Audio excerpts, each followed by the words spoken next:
Terima kasih sudah mampir. Yuk dukung channel ini dengan share dan subscribe ya.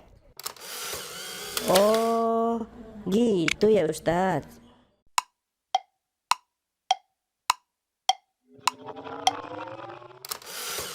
Oh, gitu ya Ustadz.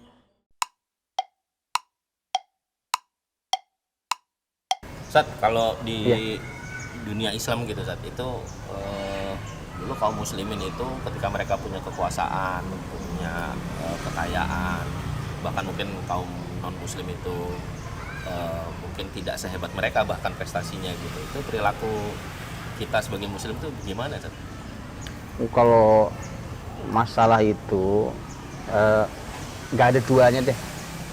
Tanya ke semua zaman, tanya ke semua peradaban tentang masalah sikap orang-orang yang menang kepada orang-orang yang kalah. Nggak ada duanya. Karena kenapa begitu? Karena itu contohnya kan langsung Rasul, ya kan? Rasul itu ketika berhadapan dengan Yahudi yang sangat menjengkelkan, Yahudi itu sangat menjengkelkan, sikapnya itu menjengkelkan sekali. Tapi Rasul nggak memberangus mereka terus dibantai, enggak gitu. Tapi ya yang salah dihukum, yang tidak salah dilepaskan, yang anak kecil perempuan nggak ikut-ikutan, gitu. Ya sudah, nggak usah disentuh gitu, jangan disentuh. Yang tidak perlu dihukum mati nggak dihukum mati, gitu. Paling diusir dari Madinah, gitu. Dan itu lintas zaman tuh muslimin peran-perannya selalu saat mereka menang pun mereka tetap menjaga akhlak. Bahkan ketika orang-orang Yahudi yang sangat menjengkelkan itu pun Muslim memberikan klasifikasi hukuman ya? Betul. Nggak semuanya diusir, nggak semuanya dibunuh. Enggak, itulah Islam gitu. Jadi Islam itu detail sekali dan makanya sangat stabil kan jiwa muslimin itu. Umar umpamanya, Umar bin Khattab waktu menerima kunci Al-Quds itu kan dari Kristen Ortodoks. Kan sekarang masih jadi saksi. Coba ke Palestina, gereja besar itu yang disebut dengan gereja kiamat itu oleh Umar dilarang untuk dihancurkan dan tetap diserahkan kepada orang Kristen. Nggak boleh dihancurkan jadi masjid, nggak boleh. Di situ tetap di situ. Coba kurang gimana gitu. Sekarang pergilah ke Andalus dulu. Tahun 1492 muslimin tutup, terakhir Andalus. Tahun 1497 semua masjid harus ditutup. Muslimin enggak. Bayangkan itu, kan artinya luar biasa. Andalus Kristen Yahudi hidup berdampingan dengan muslimin, nggak ada masalah. Di Turki Utsmani Muhammad Al-Fatih menaklukkan Konstantinopel, ya kan, gereja terbesar itu Hagia Sophia orang udah gemeteran. Muhammad Al-Fatih memberikan pengumuman yang mau tinggal di sini tinggal dengan aman, yang mau pergi kami antarkan sampai ke tempatnya, tidak ada yang kami lukai. Itu muslimin tuh sampai negeri ini. Lalu kita harus gimana nih? Ini kan kemarin ada kejadian Zat, hari Jumat yang lalu. Umat Islam di New Zealand, saudara-saudara kita ditembakin oleh orang non muslim gitu. Itu apa yang dengan kondisi Islam hari ini Zat yang tidak segagah waktu dulu kita masih menguasai bumi gitu.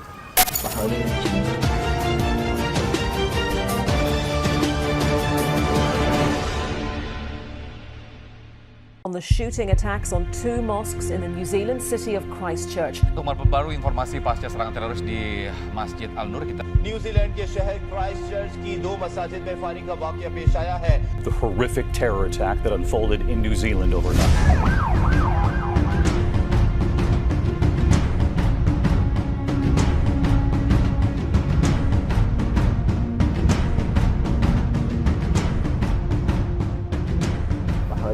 Ini serius kayaknya. Ini saya lagi duduk di masjid nih. Ini masjid kita. Ini tangga masjid nih. Dan hari ini tuh mereka nih bertindak kurang ajar itu, teroris yang menghancurkan muslimin di tempat mereka beribadah.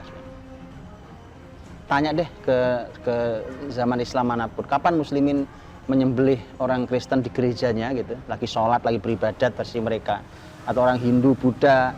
Tanya ke negeri ini deh, muslimin yang 80% lebih ini di negeri ini terus kemudian datang terus nyembelih orang waktu di pura atau di wihara atau di gereja atau di tempat ibadah. Itu tidak dilakukan oleh muslimin sama sekali. Dan memang terkutuk sekali orang-orang yang melakukan perbuatan hal itu. Kan dalam Islam dilarang. Dan maka ini peristiwa yang terbaru New Zealand ini, masya Allah, itu melukai betul, melukai hati muslimin. Itu melukai tubuh kita yang satu, karena kita tubuh yang satu. Dan tentu di awal kita mengucapkan inna lillahi wa inna ilaihi raji'un, Allahumma ajirna fi musibatina wa akhlif lana khairan minha. Amin.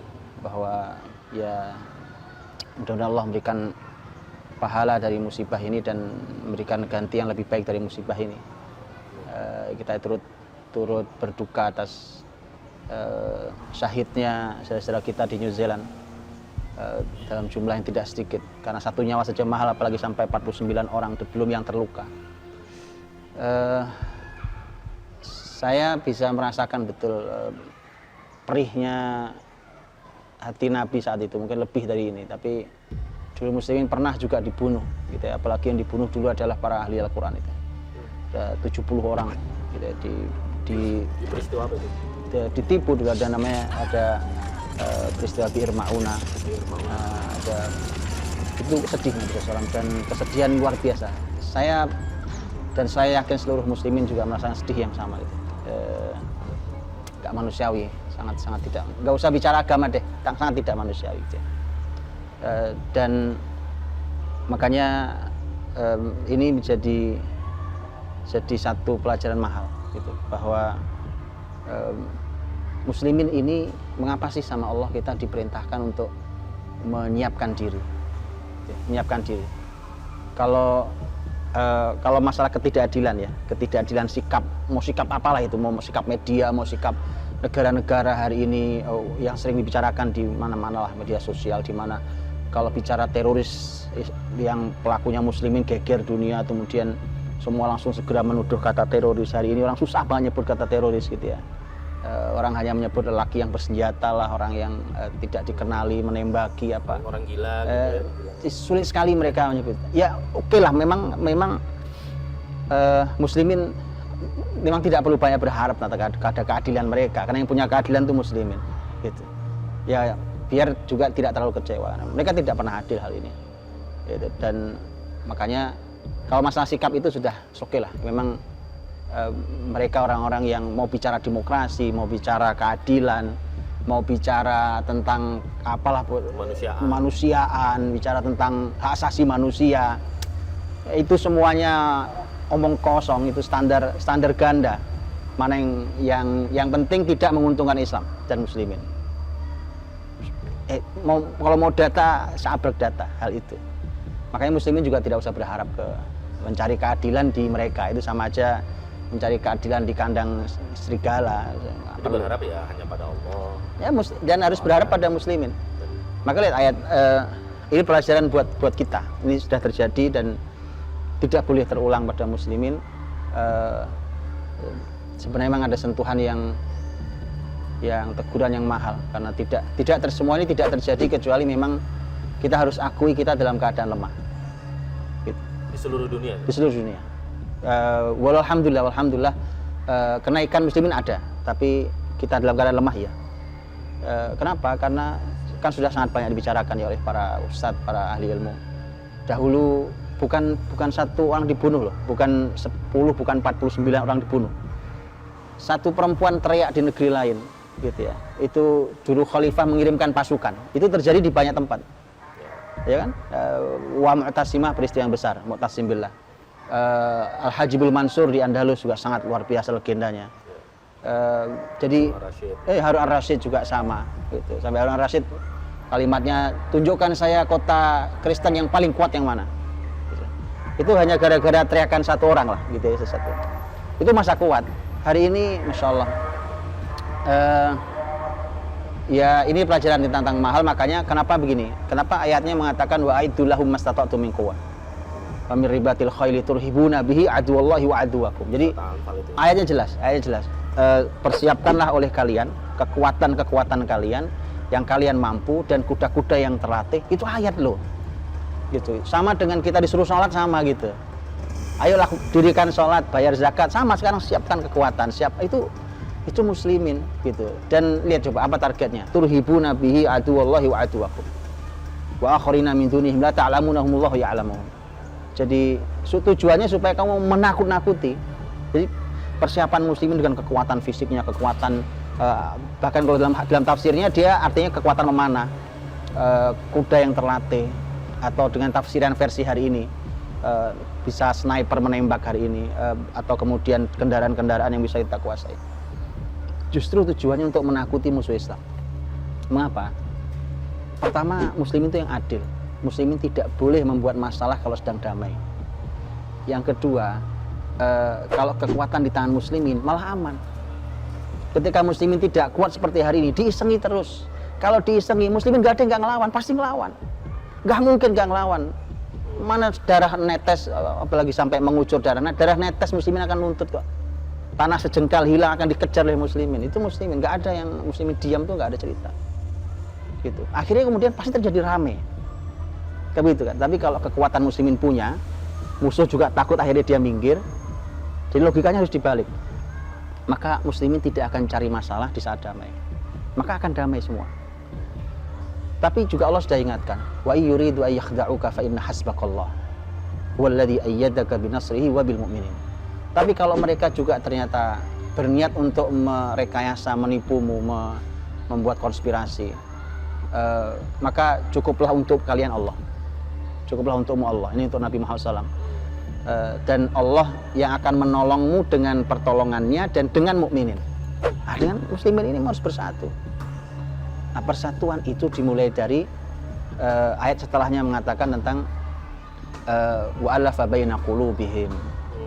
Law anfaqna ma fil ardi jami'an ma alafta baina qulubihim walakin Allah alafa bainahum. Bahwa Allah yang menyatukan hati ini gitu. Karena kalau muslimin nggak pernah bersatu hatinya, seperti ini hari ini keadaannya gitu.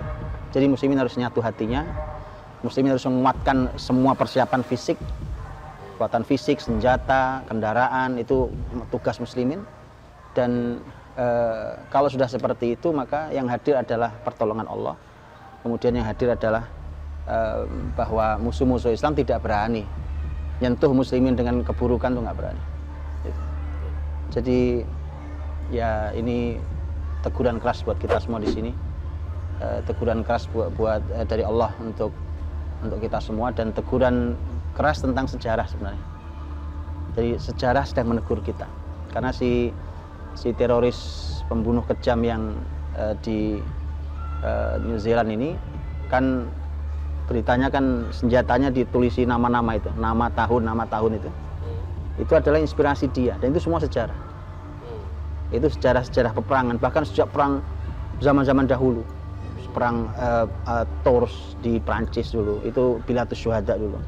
Dia terinspirasi bagaimana Abdurrahman Al-Ghafiqi dikalahkan dahulu oleh Charles Martel, karena saat itu Eropa lemah sekali. Dia lemah sekali.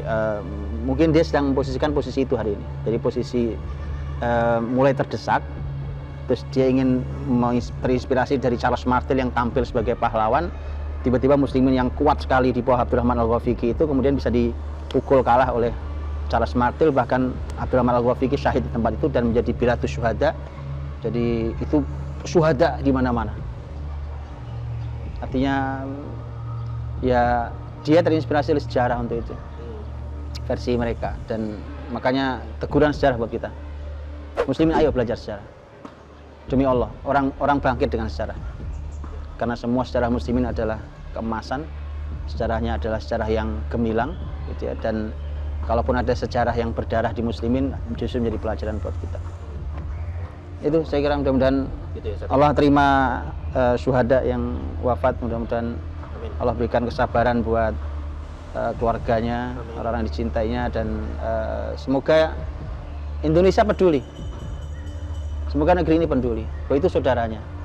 Bahkan ada orang Indonesia kabarnya harusnya peduli negeri ini. Peduli negeri ini, muslimin harus hadir. Selandia Baru harus bertanggung jawab terhadap peristiwa ini.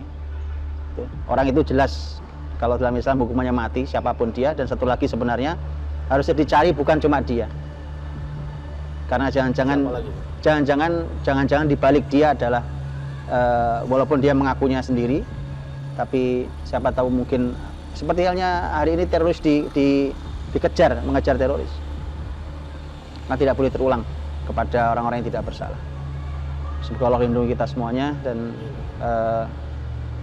perlu diketahui bahwa muslimin seperti tubuh yang satu. Saudara yang terluka dia terluka, saudara yang sedih dia sedih.